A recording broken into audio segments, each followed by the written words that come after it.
Welcome to White Sands, New Mexico. These are the gypsum sand dunes of White Sands.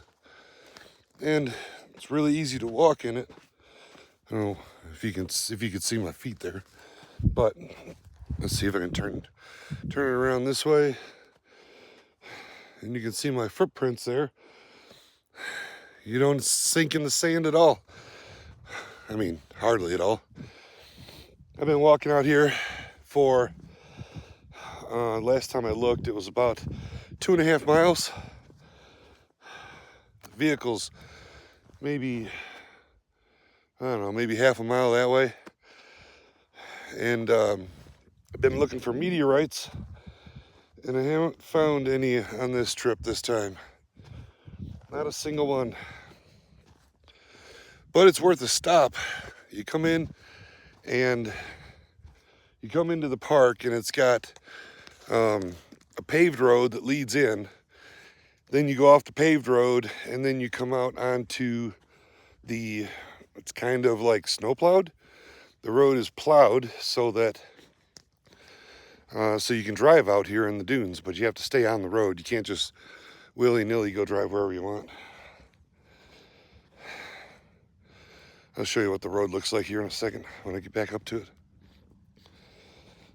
But it's pretty cool out here.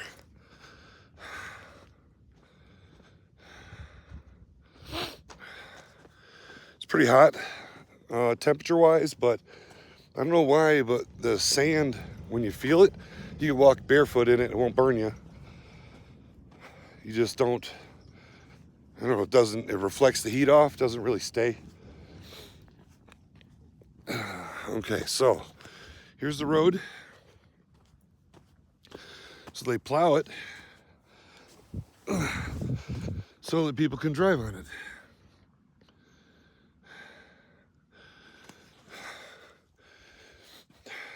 And then in the real windy times, they have these brushes that they brush the paved part of the road off. But it's kind of a cool place. Once you get out over the first dune, you're just alone. You're just there with your own thoughts. And I find it somewhat cleansing to just get out there and just walk around and look at the plants that are just surviving out here. You see little footprints of critters that you're not seeing. There's a lot of fox tracks back there, the desert fox. There'll be some tarantulas and things like that out at night, but nothing is really out during the day like this. Not a whole lot of critters, just too hot. But you wander around out here and you look for a black rock. Find a black rock, stick a magnet to it. If it sticks to the magnet, 99% chance that's a meteorite. So take it to your local college that has like maybe a geology program or something along those lines, a science program, and then they can identify it as a meteorite. But it typically will be. If it looks burnt on the outside and melted and it's black and magnetic, it'll feel heavy because it's made of iron, and you'll have yourself a meteorite. They're pretty easy to spot out here when you can find them. So far, in almost 3 miles of walking, 2.5 and plus, I didn't see any out there.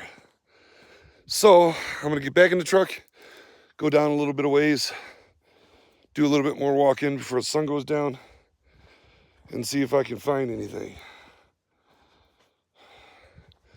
If I find something, I'll let you know. So, if I don't come back to this video, have safe travels out there.